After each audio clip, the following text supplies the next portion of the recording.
the two witnesses will be given power to spread the gospel to the world. You're going to see the power of God fall from the sky like we haven't seen since the book of Acts. The two witnesses will be on the scene. Now, let me just say this. One of the most important things I can say about understanding the book of Revelation is that it is not to be read as if it's a consecutive narrative from beginning to end.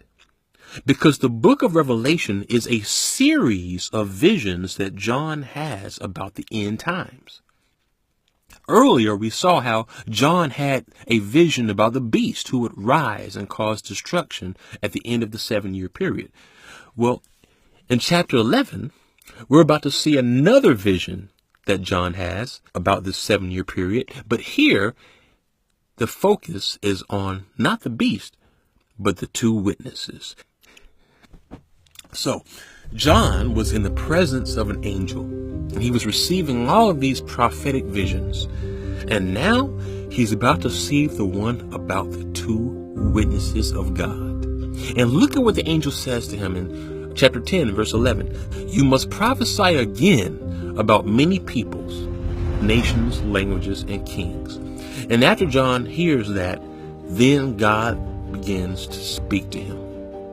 11, verse 3. And I will appoint my two witnesses, and they will prophesy for 1,260 days, clothed in sackcloth. Verse 4. They are the two olive trees and the two lampstands, and they stand before the Lord of the earth. So how long does it say that the two witnesses will prophesy for? You see how it uses code?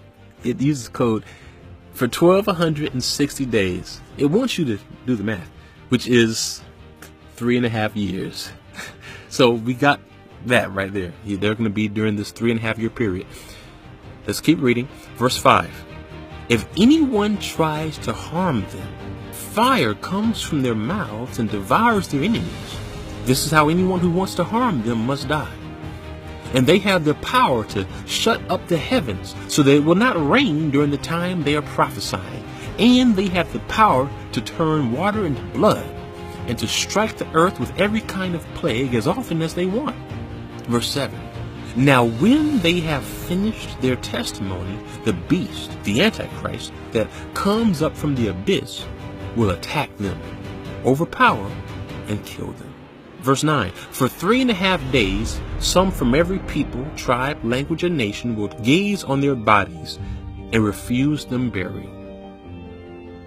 So it shows here that the two witnesses will be given great power from God to proclaim his word to the world.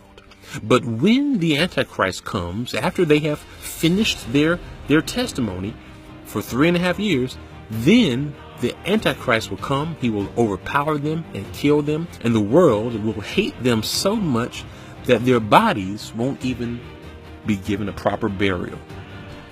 But look at what it says in verse 11. But after 3.5 days, the breath of life from God entered them, and they stood on their feet, and terror struck those who saw them. Then they heard a loud voice from heaven saying to them, come up here. And they went up to heaven in a cloud while their enemies looked on. Verse 15. The seventh angel sounded his trumpet, and there were loud voices in heaven, which said, the kingdom of the world has become the kingdom of our Lord and of his Messiah, and he will reign forever and ever. Now, this is deep, because this shows that right after the two witnesses come to life again, they are caught up into the clouds. And then it says, right after that, the Messiah starts to reign on the earth. So that means that this language about how they will be caught up, followed by the Messiah coming to reign, this is likely referring to when Paul said that we all will be caught up. This is likely the same event when the Messiah comes to catch up his people, and then he's going to reign on the earth in his kingdom.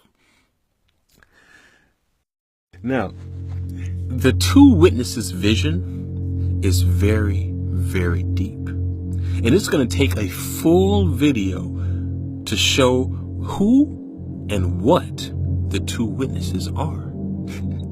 So stay tuned, because it will be the second follow-up video to this, and it will amaze you.